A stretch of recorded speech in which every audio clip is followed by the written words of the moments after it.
In today's biased news, H&M tries to greenwash fast fashion, election drama in Guatemala, and Germany tries to understand the United States.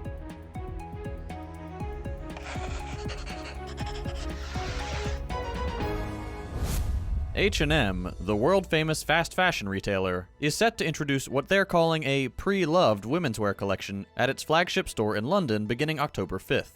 This move comes in response to growing pressure on fast fashion companies to address their environmental impact by promoting garment reuse and recycling. The collection will feature second-hand clothes and accessories, including items from various brands and designers in addition to H&M's own IP.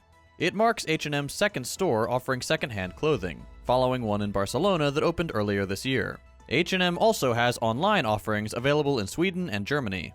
These second-hand garments will be sourced from Flamingo's Vintage Kilo, a company specializing in vintage clothing stores in Europe and the US, and will be priced between £30 and £189. H&M has also previously launched a clothing rental service at its Regent Street store in November of last year. The fast fashion industry is a notorious generator of waste and pollution, and the numbers are truly staggering.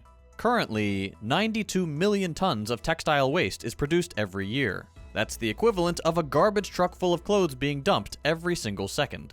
To make matters worse, the industry's emissions are projected to double before the end of the decade.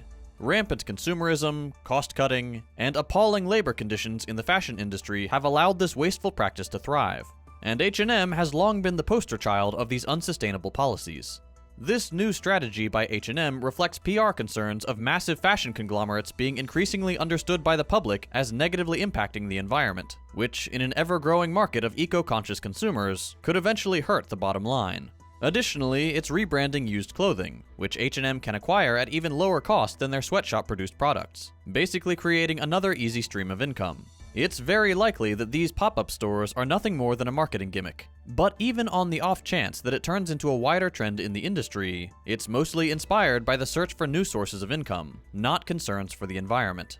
Fairly paid, worker-owned fashion, which is driven by the interest of regular people who are affected by the environmental impact of their production, is the only long-term sustainable future for the industry. In a profit-driven economy, sustainability will always take a back seat to the bottom line. Kim Jong-un, head of the DPRK, and Russian President Vladimir Putin met at the Vostochny Cosmodrome in Russia's Far East to discuss North Korea's space program and potentially seek Russian assistance for developing military satellites. Kim expressed solidarity with Russia in what he called their fight against imperialism, alluding to Russia's war in Ukraine. The meeting occurred amid ongoing missile tests by North Korea and heightened tensions in the region. Kim's visit marked his first meeting with a foreign leader since the COVID-19 pandemic. The West raised concerns about potential violations of international sanctions and the possibility of a weapons deal between the two countries. No matter your opinion on any of these leaders or states, it's evident that slowly but surely an alternative balance of power is being introduced to the international geopolitical stage, as the US struggles to maintain its influence as a unipolar world power. The new president-elect of Guatemala has temporarily stopped the transition process as of Tuesday. This announcement came after the head prosecutor's office raided electoral locations and opened ballot boxes to observe their contents, in what the president calls flagrant crimes of abuse of authority for electoral purposes. The opening of ballot boxes is both unprecedented and prohibited by national law, and a spokesperson for the Supreme Electoral Tribunal says that they had not given permission for these unusual searches. The president-elect is demanding the resignation of the Attorney General in light of these revelations.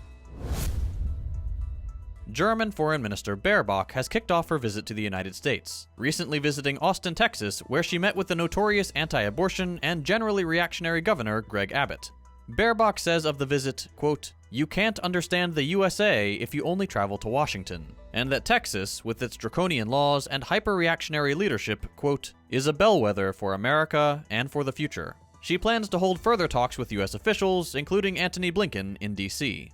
The US is increasingly seen as a threat to international peace and progress, and these latest statements by Baerbock seem to indicate as much.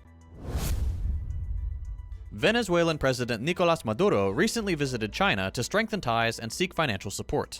The visit primarily focused on energy trade and debt repayment. Venezuela owes China over $10 billion, and negotiations are underway for a fresh credit line. Despite US sanctions, China remains a key importer of Venezuelan crude oil. The visit signals China's interest in bolstering its energy cooperation with Venezuela amid increasingly tense relations with the West. And to end with some positive news, ministers in the UK are considering a legal change known as Martha's Rule, which aims to guarantee the right to a second medical opinion. This initiative follows the tragic death of 13-year-old Martha Mills, who passed away from sepsis in 2021 after a bicycle accident. Martha's parents had raised concerns about her deteriorating health, and an inquest later revealed that the hospital missed opportunities to admit her to intensive care. Working with the think tank Demos, Martha's parents developed a policy proposal to make it easier for patients and caregivers to challenge medical decisions. This change would allow patients to seek a second opinion without any associated stigma when facing serious medical situations. That's all for today. We'll be back day after tomorrow with more news. If you'd like to see longer episodes with more in-depth analysis, consider becoming a patron so we can grow and expand.